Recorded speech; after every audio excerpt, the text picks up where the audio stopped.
What is going on? I want to welcome you from half court for today, Wednesday, May 15th, 2024, post NBA draft lottery. The Pistons have fallen once again. I am one of your hosts, Sean Murphy, alongside Crunch Time Zone, Jeff Iafrady. Jeff, you were actually live with our boy Kool-Aid on Bleacher Report, hosting a stream during this time, and the clip I saw of you reacting was really funny. Just to describe to the people listening and watching, where are you right now post NBA draft lottery?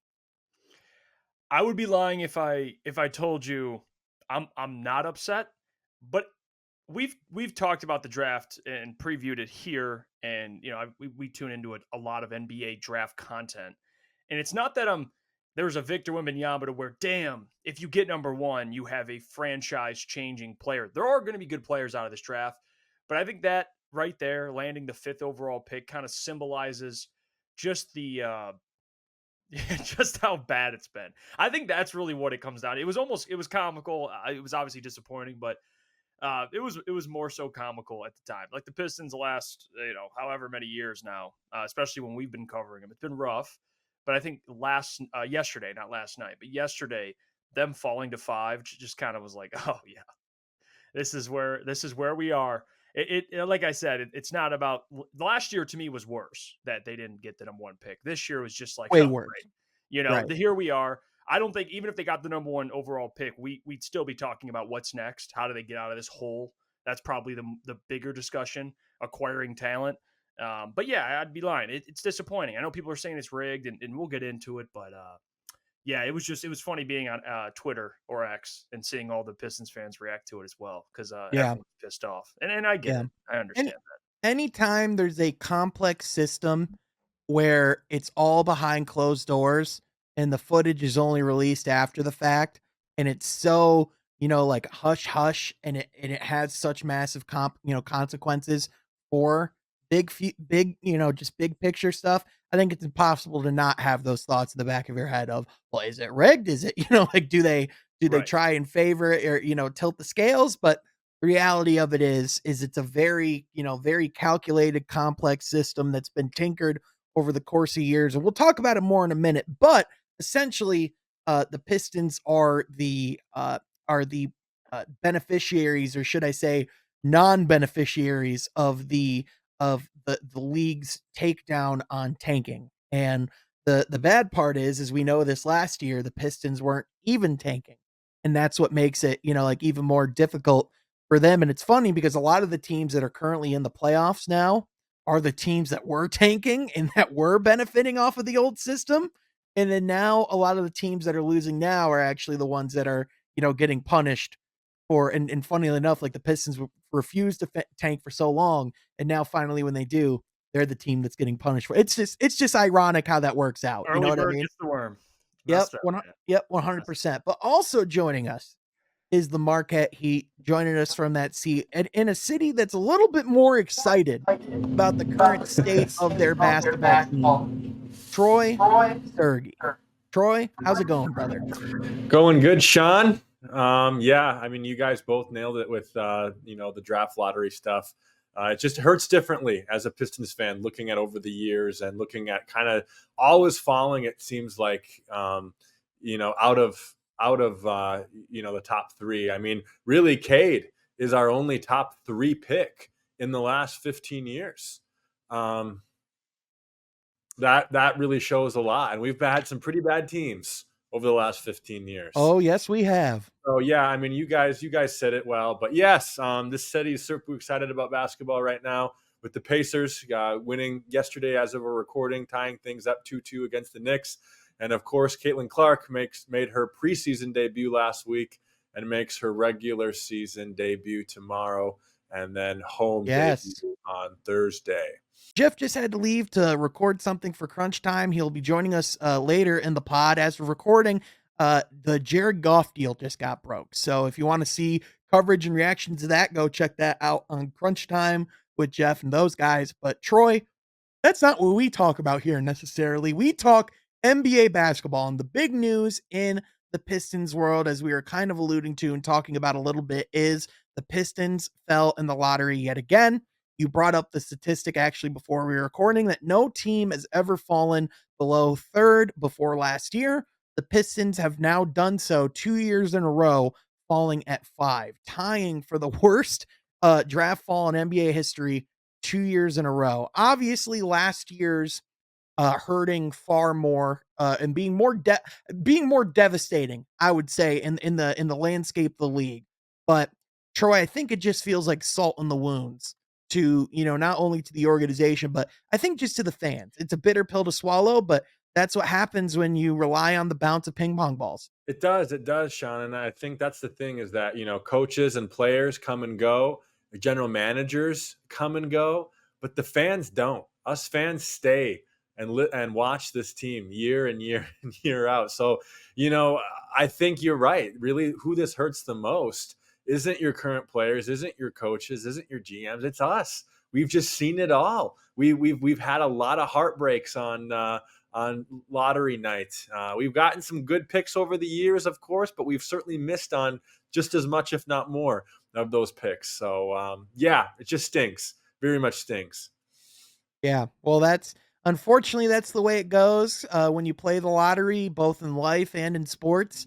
Generally speaking, you lose the lottery the vast majority of the time, and with the way the current system works, it's far more likely that a team that has lost in the past, can now like actually turn that around. Like for the Hawks, for example, they actually made it to the playing game. They had about a 3% chance to win the lottery. The odds had them getting around the 10th to 12th pick is where the lottery odds had them. But because of the new system, they rose all the way to number 1, and this isn't the first time we've seen this either. The Zion Williamson draft back in 2019 was when we saw the Pelicans who only had a 6% chance to get the first overall pick. Mhm. Now, Troy, obviously, this isn't the Zion Williamson scale of prospect, but nonetheless, for an Atlanta Hawks team that's, looking to rebuild, that's, kind of going into a different phase, this is a win for them. But also, I think when you look for like the aspect of the Pistons, this is just, blank proof from the league and just as the results from this experiment that it's no longer about losing games and trying to increase those odds. It's about competing and building the best roster you can and hoping that that luck coincides, because the teams that are thriving are the ones that aren't relying on that lottery luck. And ultimately, that's where the Pistons need to get. You're right. You're right, and that starts with developing talent in house. And we have some good players in house right now to work with and to develop and to watch take big steps next season. But we also have some decisions to make, Sean. And we've been talking about a lot of those decisions throughout the podcast. So it's going to be really interesting to see. But yes, I think all of us Pistons fans can agree on that. You just don't want to bet on the lottery. We've lost the lottery too many times. We just can't rely on this because this system has never been reliable except when we got Cade, I guess, number 1 when we were projected to go number 2. So there's a lot there, Sean, to unpack. But yeah, I think the big thing is we need to at least work with what we have right now and hope that we can develop slowly but surely in the next year or maybe 2 some competitive basketball. So. Well, I would say the first thing and probably the most important thing is making sure, whoever you go and get that president of Yeah, basketball he's the operations key. is going to be the right guy. He's the key. So and today and earlier today there were some updates on, just on the progress of that search. The within the next few weeks, it sounds like, the Pistons will likely, have a candidate or someone in-house. The reports are that the Pistons want to start with trying to make a run at Timberwolves president of basketball operations, Tim Connolly. Regardless of the fact that he, even if he wants to stay in Minnesota, he's still going to have the ability to opt out, and he probably is going to, because that would also allow him to get it's going to allow him to essentially get the best deal that he can. He did this back, with Denver, which was how he essentially got, the position in Minnesota. So it's not like this is something that, Tim Connolly hasn't done before. And reports suggest that, Tom Gores might be willing to go make a big money offer, for, like for Tim Connolly. Now, I know fans get weary. I already saw like some people get weary about that because, they just see that as doing the same thing that you did last year with Monty. Mm.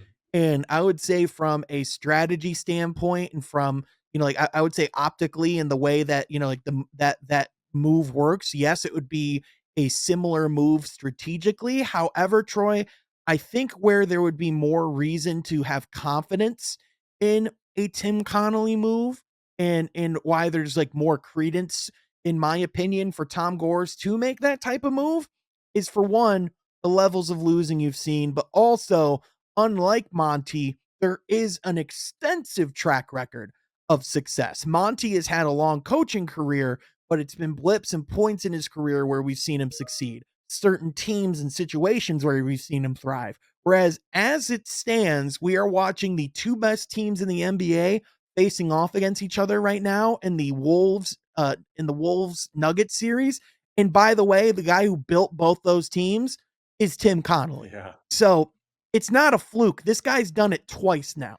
Right, right. And that's big. That's big. And yeah, I guess I didn't really think super deep about what you said about Monty because you're right. I guess that would be a big, knee jerk reaction of, oh no, we don't want to walk into the same situation before. But that longevity of Monty Williams and seeing how it's been, blips of success. But then you have Tim, right, who has been able to do it twice. And you just look at how that, especially that Timberwolves team, I'm looking at the Timberwolves in particular, seeing how that roster is constructed and seeing how he was able to go out and get talent, but also develop the talent that was there, there might be some similarities there. And if you look at even some of the Yep. struggles that even 4 or 5 years ago the Timberwolves had, I mean, they weren't good, Sean. They really were not a good team. And when he was able to take over and put competitive players and a great coach around that team, I think it was really crazy to see because we didn't really see this Timberwolves team coming. At least I didn't. Yeah. I know you didn't, right? So Oh God, no. to see how a team like that just kind of gets good quick. I mean, that it goes beyond coaching. That really goes beyond talent. That goes into the upper management with GM and in our case, president of basketball operations. Well, and I think the reason why Tim Connolly is such a sought after candidate, obviously people look at his teams, they see Anthony Edwards, they see Nikola Jokic, they see the stars. But I think what makes Tim Connolly so special is his ability to get players around the margins and know exactly what additions he needs to make in order to, take this team, like where it needs to go. Like for example, last year when the Timberwolves were really struggling after they acquired Rudy Gobert, they went and got Mike Conley because they needed a point guard. And he's been a blessing Yeah. for them. And then, like you talk about like the acquisitions of guys like Nikhil Alexander Walker, Vanderbilt, like their wings, just like the players that they have that surrounds Anthony Edwards is a perfect team to complement him. Yeah. Yeah. And so he's not afraid to pivot when need be. Now, it's important to note that it's very likely he could be going back to Minnesota because, again, as I think as we talked about before, if I'm Tim Connolly, it's probably a crazy idea to leave Minnesota, and it's probably a tough sell to leave that for the team that just had a 29 game losing streak, right? That's just reality. Yeah. But some other candidates that are potentially out there and have been identified as potential other candidates for the Pistons are New Orleans's Trajan Langdon, Dennis Lindsey of the Dallas Mavericks, who actually was the GM for the Utah Jazz, who built the Donovan Mitchell, Rudy Gobert team that was first in the West for all those years. So I think he'd be a really viable candidate as well. And Mark Eversley, who's been a league executive for about 20 years. So if you look at the names that the Pistons have identified, Troy, I think that the common place is it's proven executives who have experience, who know what they're doing, and for a lack of better terms, just bring that experience and prestige and evidence to back up what they're trying to build, right? Right. So you have someone that's been there before. Right, and that's simply just what we need, right? I mean, that pool that you just listed off, Sean. I mean, you said it, right? Experienced guys who have not just experienced but proven with that experience. So, with that being said, yeah, this team is at a point right now with how the last 4 seasons have gone, where we need someone who's done it, who's been in these shoes before, not just starting from scratch, because it's so easy. I mean, I've seen fans on Twitter saying, start the rebuild all over again. And, I think we have enough players in house to work with and to still put a competitive roster around and to tweak some things. But Well, go ahead. but even then, like to the people who say that, like, what do you even think that even Right, means? exactly. It Like really doesn't make sense. essentially, it's going to be what they're already doing anyway, which is identifying the players that they want to build around and going from there. Yeah, That's literally what every team does every single year. yeah. And so, like to the people who say, "Oh, well, you should trade Cade Cunningham."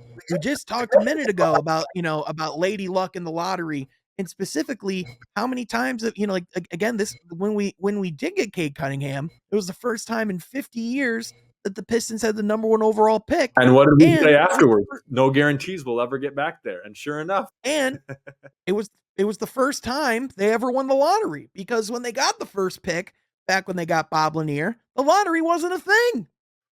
that's right. So, it's just it's one of those things where, Cade Cunninghams don't grow on trees. And I think the sooner people realize that, the better. And that's again, that's why Detroit has to be, urgent with the decisions that they make too. Yeah, that's right. So That's right.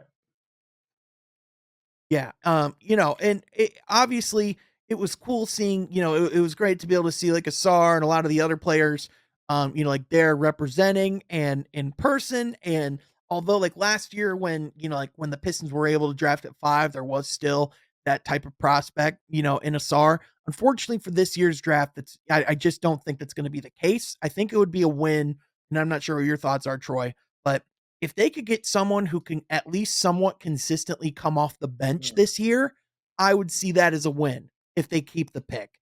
I would still think that if they could somehow trade the pick for some form of value, that would probably be the best route, but I don't think the Pistons would be looking for a franchise cornerstone in this draft. No, because he's not available, right? It's that It's simple. just not He's there. not there. He's Yeah. not there. Right, right, exactly. So yeah, no, that's a good analysis, Sean.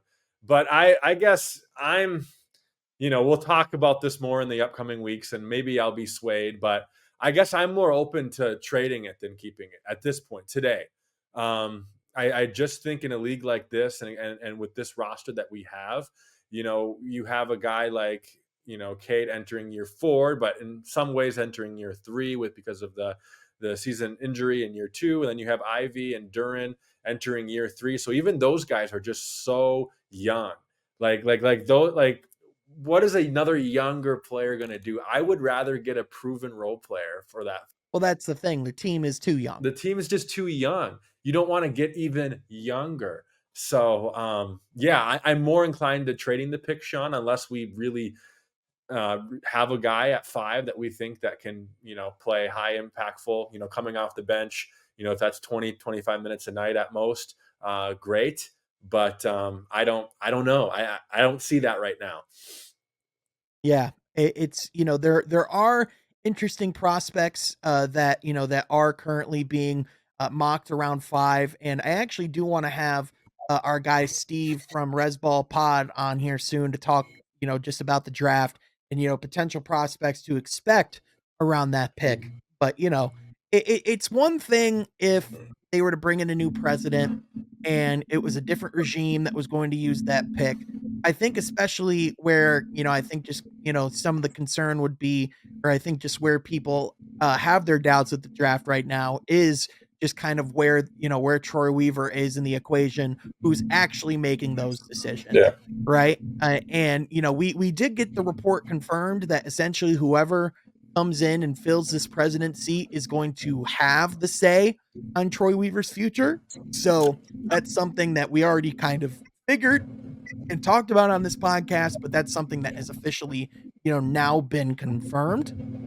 So, I definitely think we'll start to see, some answers and some reports and murmurs about what that future could look like. But if there's one thing for sure, it definitely looks like the Pistons are in a position where they're looking to have an aggressive summer, and if they're making a run at Tim Connolly, that's pretty aggressive. Yeah, it really is. It really is. There's nothing more aggressive than that. With, like you said, the teams that he's had work with playing right now, deep runs in May. So, Yep, 100%. And again, we don't know exactly what the results of that are going to be, but for now, at the very least, there are some solid candidates, that are available. One name that will not be available for the Pistons on this run, the guy who is probably the heaviest linked candidate to the job for the first couple weeks of the process, John Horst of the Milwaukee Bucks. mhm. Um, it was reported over the weekend that the Pistons requested permission for the Bucks to interview John Horst, and the Bucks ultimately denied it. Essentially, they potentially might have been trying to like see if they could possibly get assets or try and really try and snaggle Detroit to get something for Horst, but ultimately I just think Milwaukee didn't want to give him up. Thinks too highly of him, and especially I think, even if people don't see it, I think division rivalries are a real thing, and I don't think they want to see someone in house go to Detroit right across right across the Midwest. So definitely when I saw that, I was, there was some disappointment, but at the same time, that's just league business, I Yeah, suppose. yeah. I thought the same thing, Sean. Yeah, those division rivalries. You don't think about them in the moment when one team's towards the top of the East and the other one's at the very bottom. But those always there's been times even in the 2006 2005 eras. I mean, how many first round, second round playoff series were against the Bucks, right? So those teeter totter switch, I guess when one team's at the top, sometimes the other one's at the bottom. Other times, both are hanging around 5 and 6. You just never know. Sometimes this league shifts. You look at the teams that were top of the East and the West even 5 years ago. Different teams than today.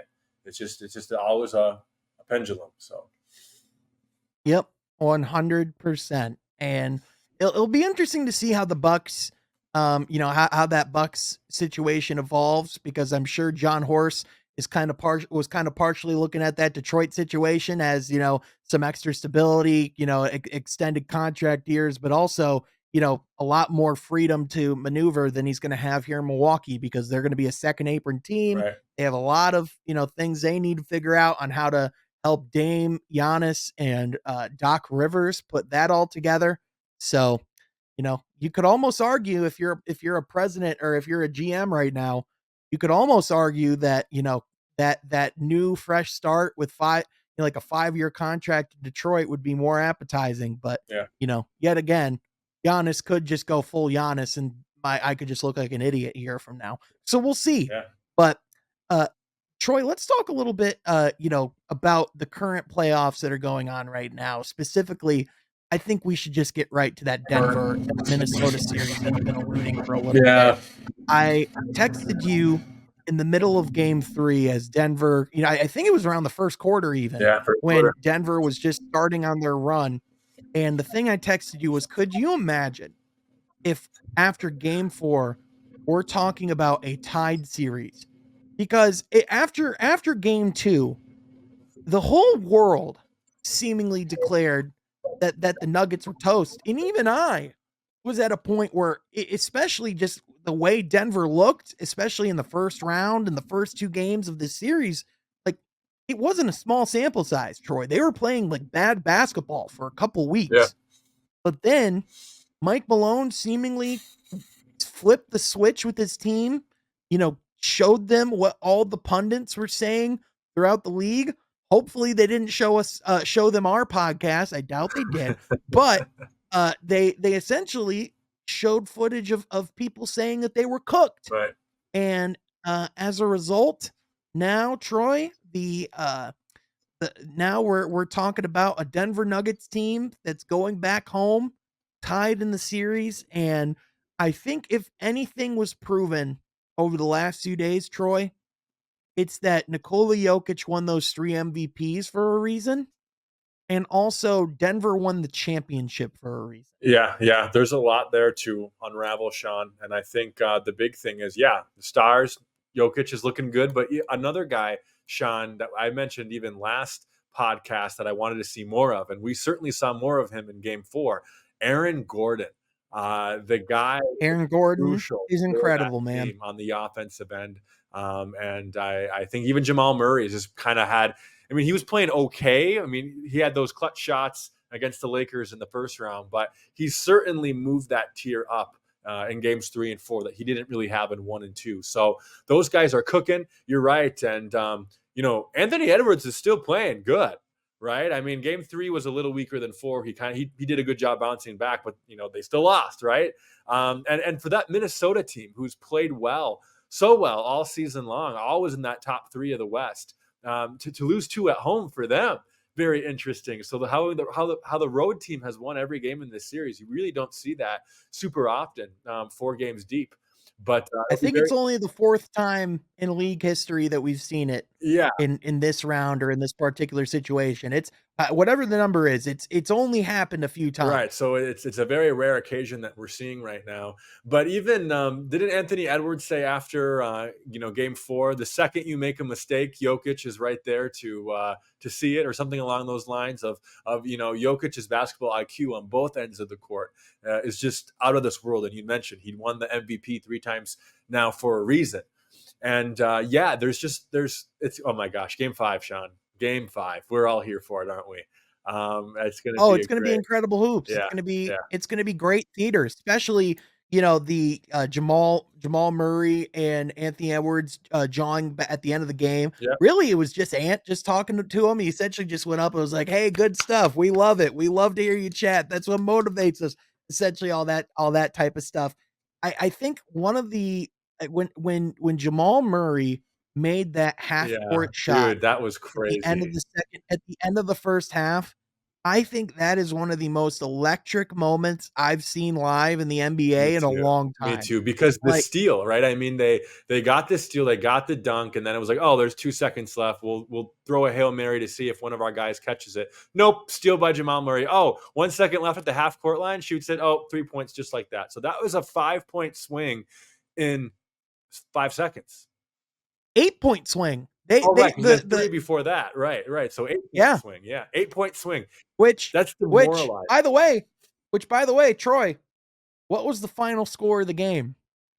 115-107. Oh, there you go. Oh my gosh, that's 8 points right there. So, that sequence was the difference of the game. Now, granted, I think whether that sequence happened or not, I think Denver was just the better team this game. But that sequence, I mean, when Jamal Murray made that shot, I first of all, when I saw it leave his hands, I almost felt like that could go in. Me too. And then Me like too. and then you just see it, and then when it went in, I just yelped. That was, I it did was too. it was just a I shock. think you and I But thought the that same thing on that play of yep, it could go in, yep, and then oh my gosh, it went in. yep. Yep, and then but honestly, just the footage of him staring down Kevin Harlan Yeah, right as he's making the call is like one of the coolest images in the NBA playoffs I've seen in a it long time. is. It is. It is. So, just great moments overall, but, yeah, just a phenomenal game. The real I think what's making a big difference, obviously on Denver's side, is how much better they're playing. Jamal Murray, just that those 3 days off between game 2 and game 3 clearly did him a lot of good. Like you mentioned, Aaron Gordon is playing out of his mind. He shot 11 of 12 in that game, Yeah. and a lot of that's just because Jokic sets him up in so many good spots and just makes his teammates so much better, and that's just like Aaron Gordon's the prime example. Like, he makes him a superstar in his role. And the best stars do Like, that, right? The best stars aren't just stars of, a scoring ball hog kind of guy, but the best players make other players reach their full potential around them.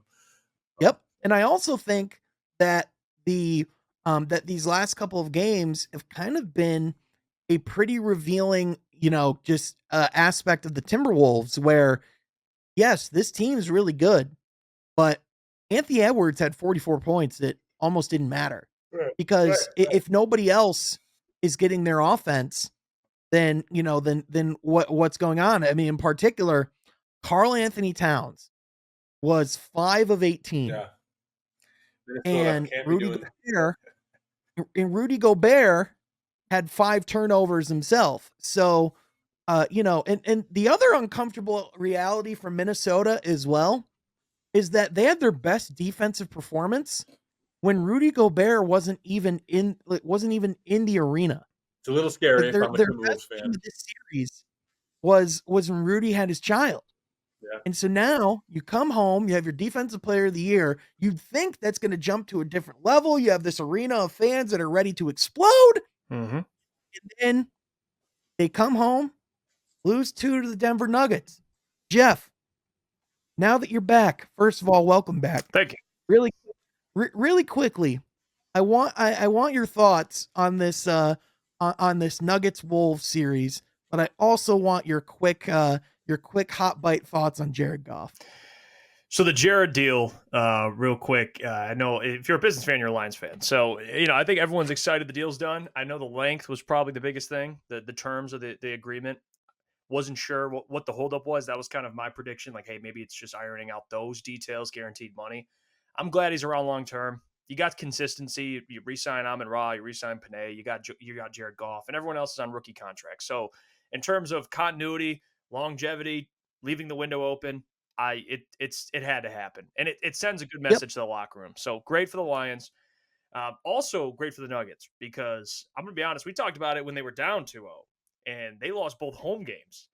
Now you fast forward to where they are now, and same with the Pacers. I mean, and I know Brunson's been banged up, but still with the it's both series have been great, and we knew they'd be Yep. long series. We knew they'd go 6 or 7 games.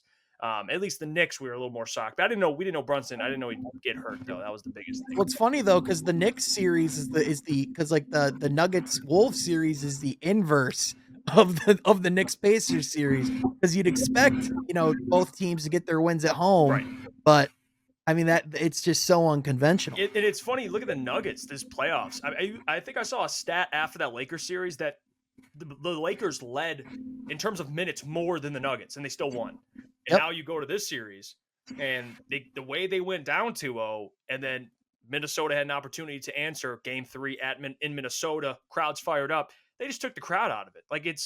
I think the Nuggets are, if they win this series and if they continue to play how they're playing and make another NBA Finals, potentially win it, they're getting into that atmosphere of like they're so good they can kind of coast and then just they find it's not always pretty. Sometimes they'll win boring, but they're amazing. And Mike Maloney made adjustments, and he's the best coach in the series, and I think that was proven the last 2 games. So Nuggets are making this a series, and Anthony Edwards he needs help, man. Dude needs help. Yeah, it's easy to get complacent when you are so consistently good and know that no matter what hole you dig yourself, you can get out of it. You know what I mean? And I think honestly, not only them losing those 2 games at home to Minnesota, but losing the way that they lost was really big. And again, I talked about this a little bit of a minute ago, but Mike Malone, he sat down each and every player and showed them like a 5-10 minute video of all the talking pundits, around just that talk about the league, just showing, oh, Denver's cooked. This team's done. Jokic isn't, built for this moment. Jamal Murray, isn't built for this moment, and that clearly woke up this Denver team. And I'm pretty sure this last week on the podcast, the question is, where's the Denver team that we saw last year that was dominating? Because they just haven't been there. It's like, oh, there they are. Yeah. There they are. And if that team doesn't go away, we're gonna see them on the podium next month. Like we're gonna see them in the parade yet again. Yeah. They're tough to beat. I mean, you see that even Minnesota you brought it up too. Best game defensively was without Rudy.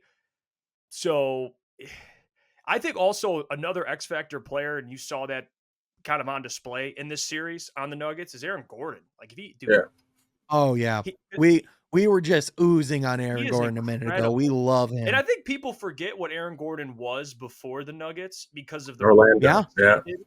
But man, when Aaron Gordon's playing that well and he's bringing the ball up, which alleviates some pressure off of guys like Jamal Murray and Jokic, how do you? What do you do? Even if He's almost KCP's shooting the ball poorly, like they're still finding ways to win. he's almost like a supercharged Draymond Green Yeah. That's a good way of putting it. because in his prime, Draymond was never that good of an athlete. In No, his prime, no. Draymond wasn't that tough. In his prime, Draymond couldn't shoot like that. In his prime, he couldn't catch lobs like that. And so you just look at all the different ways, that he's able to be utilized. It's not complicated stuff that he's doing, but it's his commitment to it that makes him so good. And the underrated part too is a lot of times they're able to send Jokic to the bench Mm-hmm. for like 9 minutes, and Aaron Gordon was the one running the Jokic role, having the ball in his hands, and he had 6 assists. Mhm. Like, it's not even just the defensive stuff, like the screens, like the lobs, like those stuff. Like, it's everything around the court that he's doing. Yeah. Like in Orlando, he was like they were essentially, like he was essentially their number one guy. They wanted him to be like a star, like almost kind of like like a Paul George type. And that's just not who he was. But in this situation, I mean, we might be talking about like one of the greatest role players this game's ever seen. Yeah, agreed. Yeah, and Legitimately. he changed the way he affects the game. And not just with his defensive ability, but the way he was playing. He missed like 2 shots on the entire night. And like I said, he's he's bringing the ball up, which allows him to do different things offensively. Like Mike Malone, that's a player that I don't think, at least during the Nuggets, he gets the Denver loves him, but I think on a national scale needs to be talked about more because his impact. You guys remember last year the run they had. They faced the Lakers. I think they faced KD They, as they, they, well. they Yeah. faced the He was Suns, they guarding. faced the Wolves, Suns in the they second faced round. the Yeah. Dude was Lakers, and guarding. they faced the Heat. Yeah, the guy was guarding some elite wings, and look what he meant to him now, and I look what he meant to him then. He's incredible. I think he will certainly, if we're talking about the Nuggets a month from now, I could just see us talking about his dominant performance on Jaylen Brown and Jason Tatum Yep. in the finals defensively. Like, it's just something I foresee happening. Mm-hmm. But yeah, it's just from the top down. But on the Timberwolves side, I mean, it's interesting because, again, it's interesting just how game by game things can change. A week ago, even myself included was like, if they're playing like this, there's no reason they won't be, like a favorite to win the title. And that absolutely could be the case. But now, if this does continue to go south, if you don't pick up that momentum again, well, now we're talking about an off season where you got to figure out who your owner is. You might have to figure out who your new president is. You're going to have to like fight to keep Tim Connolly in house because, as we talked about a little bit ago, Tom Gores is going to make a run. And if we know anything about Tom Gores, he's not afraid to spend. And Tim Connolly is going to look to get the best deal for Tim Connolly. And that very well might be the best deal for Tim Connolly. We'll see what happens. But they also have to figure out, does this core work? Does this nucleus work? Because at its best, when Karl Anthony Towns is grooving and playing really well, we've seen how good these guys can be together. But at the same time, in games like the last couple, especially when like Karl Anthony Towns is 5 for 18, you look at the way that roster's built, and it's like, man, if you could trade him for a couple of like solid role players or like other rotational pieces who fit in their role, would that take him another step up? Yeah. All great point, Sean. And yeah, I mean, we kind of cooled off on the conversations with the Timberwolves. Remember last year around this time, it was, well, the Timberwolves only have one option moving forward. They got to trade Cat. They got to trade Cat. And then we saw this awesome run that the Timberwolves were able to do this season. And now even in continuing to try to push it for a, Western Conference Finals bid. Yeah, certainly 5 for 18. I guess I didn't realize that was the stat, Sean. But man, that Timberwolves team needs him to be playing better on that side of the court. And, you can't expect Anthony Edwards to give you 45 every night. You can expect him to give you 30, probably even 35 consistently. But 40, 45 is kind of a lot to ask when you're getting deeper and deeper into the playoffs. So, Right. Right. And that's kind of the thing that I think Denver kind of figured out is that if you limit the attack outside of Anthony Edwards, you're gonna have a very, as Minnesota, you're gonna have a very difficult time competing and keeping up. Like if Anthony Edwards doesn't score 40, they lose that game by 20. yeah, right. Yeah. And Yeah, that's the only thing with the Timberwolves. Like Anthony Edwards is so great, and especially when they're clicking and he's playing well, but he has help, they're dangerous. But that's a right. problem, especially in today's NFL. There's been runs that we've seen from certain players. I mean, Luca got the Mavs to the Western Conference Finals, but that's hard to sustain. Like you see, even look how great Jokic is. He's won 3 MVPs, Yeah. but look at the coach he has, and look at the team he has. And that's not a knock on Jokic. That's just what it is.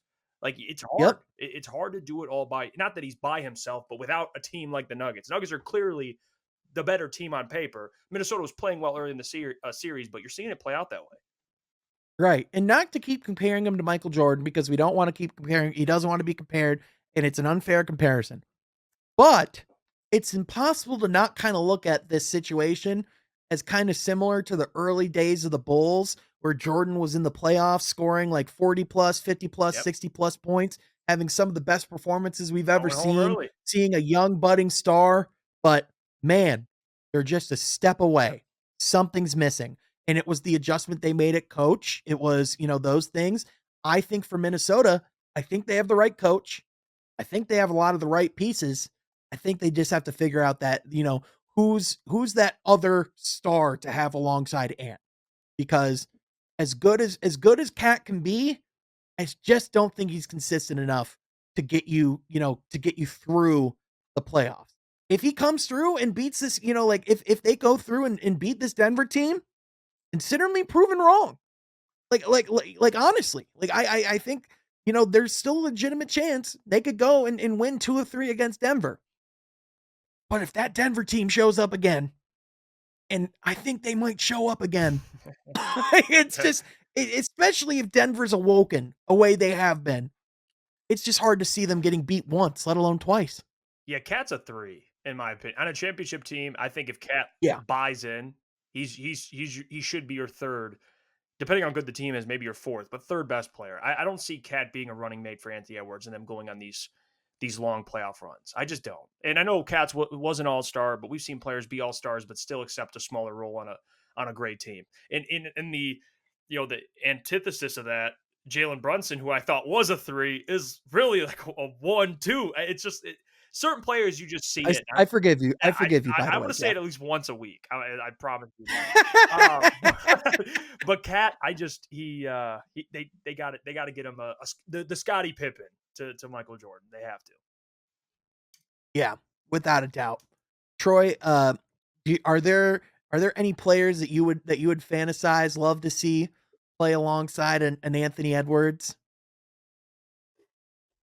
It'd On the be market interesting. right now, is that more? Just in general, just as a whole. I mean, obviously the league would be broken if him and if him and Wimby were teammates, Yeah, right? Like that would right, just right. that would just not even that would not even be remotely So I fair. probably You need to know, go you know, realistic, right? That's probably more of a better fit. yeah, Um, yeah. yeah, I don't Make know. room for I Paul haven't really George. thought of that super deep. I guess if you look at, oh, Make room for Paul George. yeah, that's an interesting one. I mean, I don't think Jimmy Butler. I mean, Jimmy Butler already had his fair share in Minnesota briefly. Yeah. I don't think that would be a great bear, but yeah, that's not bad. I don't know if you want to throw Ingram in that conversation too. Just bucket getter. That'd be interesting. I mean, go certified bucket getters. Um, that's Yeah. kind of who I'm thinking of, and yeah, Butler and Ingram are the two names that I think of. So Yeah, I like that. I think it's just get a certified bucket getter, right? Like you said. But moving on to, just some of the other series, I think the other playoff series that has a ton of intrigue around it right now is the other Western Conference series that's currently going down, which is between the Mavericks and the Thunder. Mavericks currently lead the series 2-1. Luka is playing on a bad wheel and is still looking incredible. I think the story of this series, though, has been PJ Washington and how good he's been. And, not only that, but also just the playoff run that Kyrie Irving's on, man. I mean, I have been highly critical of him when it has been right to be highly critical of him. I think it's only fair to give Kyrie his flowers when he deserves them because Kyrie's playing some of the most inspired basketball he has of his career. And this is the best Kyrie, in my opinion, Kyrie's looked since his first year in Boston. Yeah, and that was an electric year, if we recall, too. I'm glad you brought that Yeah. out. I think we as NBA fans forget about how electric those games were that first year in Boston when he was scoring. I mean, it would be pretty common occurrence, at least a couple of times a month, you would see him get a 40 piece, right? That clip of him splitting the defense, I believe it was either in Utah or Toronto, where he split like 3 or 4 defenders Yeah, right at like the free throw line. Like just some of the stuff, he was like the wizardry right, that dude was pulling off right, at the right. time. And he's playing an It's akin to what interesting he's doing role. now. He's playing an interesting role now on this Mavericks team because he's obviously not who you're building around Luca, but he's certainly beyond a complementary piece to Luca's game, and having Luca be able to play and take his game to the next level too. And we saw that throughout the regular season, not just in the playoffs. So yeah, no, Kyrie's playing great, and yeah, up 2-1 against the best team in the West as far as regular season record this year against the Thunder. And I predicted Thunder in 7, and you guys, I think, were Mavs in 7. Was that right from last week? Yep. Yep. So it'll be really interesting to see how things unfold in that series. But certainly, yeah, I mean, to watch that game 2 and especially game 3 performance by Kyrie, Mavs are a fun team, man. Yeah, 100%. I think a lot of what it is too, Jeff, is to me, I think Kyrie's in a similar role to where he was in Cleveland when they won the title and when Yeah, they were getting to the finals and being really competitive and not having to be that number one guy, not being that alpha, but also being on a roster of, guys who complement him, who can defend, who can kind of cover up some of his weaknesses. It just allows him to, to blossom. And Luca is, is as good as LeBron was at that time, I could argue, if not damn near close. So, like if these guys are playing at high levels, it who knows how far they get. If Luca was healthier, I can make a case they can make to the finals. Yeah, I have him in the Western Conference Finals. So again, I had him facing the Nuggets when I first did the initial breakdown Yep. before the playoffs. But you nailed it with Kyrie, though. He reminds me of KD, and KD's kind of in a similar realm as a player. Even though Kyrie, I do believe has especially at this point in his career, you listen to him speak at the press conferences, much more mature, and I think he has better leadership qualities than he had earlier in his career. But I think him and Yep. KD are two guys that terrific players, but they just want to play ball. That's all they want to do. And when you see Kyrie in a situation like this, where Luka is the undisputed franchise player, everything runs through Luka, but Kyrie can go out there and be himself and play alongside him. He's used to playing with a ball dominant guy with LeBron James. He plays at his best, and in the playoffs, he's just terrific. So I think Kyrie's at a great place mentally. I can see him being in Dallas for the rest of his career. I mean, he's happy there. I think he loves it out there, and the way he's playing it's incredible. And that's kind of how KD always was. When KD was asked to be kind of like what Kyrie was in Boston, the leader, the guy that everyone looks at. Typically, that's when stuff goes sideways. But when you put KD in a situation, not like the Suns, not ideal, but with the Warriors on a much more aggressive scale, obviously, Warriors were a dynasty. But you see him; he just plays ball. And he's terrific. So Kyrie, I'm happy for Yep. him. He's one of my favorite players ever to watch, and to see him now, just talking at the podium, just much more clear headed, clear minded, much more mature. It's great to see. I love watching him and Luca Yeah. play, man. It's a treat to any NBA fan, and I think they're going Yeah. to go even farther. I think they beat the Thunder in 7. I love when we can talk about his basketball acumen Oh, and not about the off the court stuff. And I think that's been the big thing. And especially I think, something that's kind of understated or not talked about a lot is we often fantasize and think of all these stars going to the big markets like LA, Chicago, New York, Boston, all this stuff. maybe Kyrie's just an example of players who are better in smaller markets. Yep. Just because even though Dallas is a team that garners a lot of attention, that is, prominent and popular in the landscape of the NBA, it's not the media market that's Boston. Right. It's not the media market that's New York. There's not that level of scrutiny, that level of just attention to what's going on there, especially in New York, where it's super doom and gloom, and in Boston, where it's banners or bust just about every single year. I think this is a perfect situation for him. And again, alongside Luca, he's not the number one guy. No state income tax. So, that's another thing as well. Warm weather. Like, I think it's a really good situation for him. And this time last year, the Mavericks did not look like they were in a good way. But, now the way it goes over the next few years, I mean, who knows? Especially if you keep this team together, I think there's a lot of upside to it, which, I mean, good for Dallas, man. This time last year, I thought it was looking very possible that Luca might have been traded in a few years. Mm-hmm. And I think it'd be much better for the league if he was a career Maverick. Oh yeah. I honestly, how the way he played this year, just quietly had a 34-point triple double basically in the regular season. Like Luca, I just want to see him win an NBA championship, and they have the right owner, they have the right coach. It's just about constructing the roster, which PJ Washington, we got done talking about Aaron Gordon.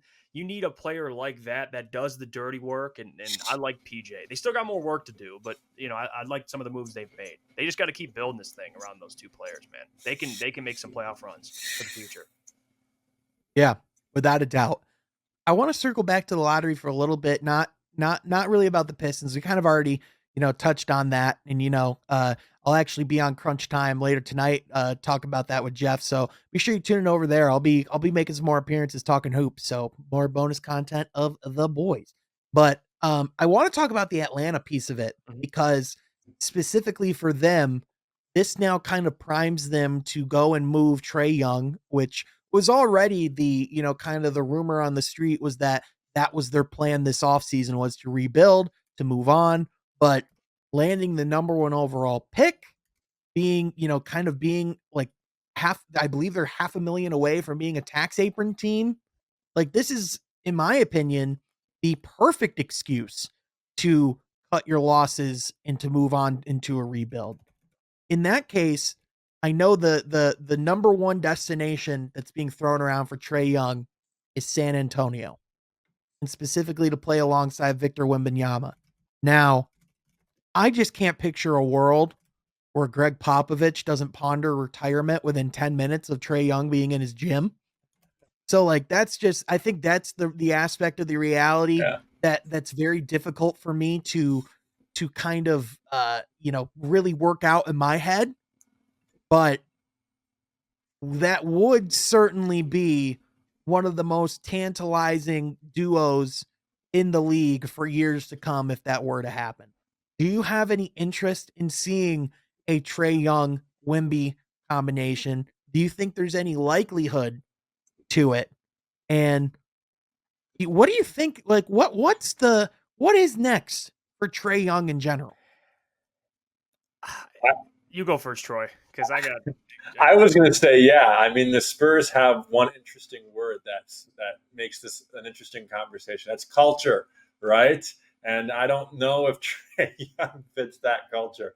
It's funny you say that because looking at other destinations he could go to, a team that we would have joked about a year ago would have been the Knicks, right? Always the Knicks. Knicks are always our joke when a player like Trae Young, is looking to be moved in the trade market in the summertime or even at the deadline or whatever.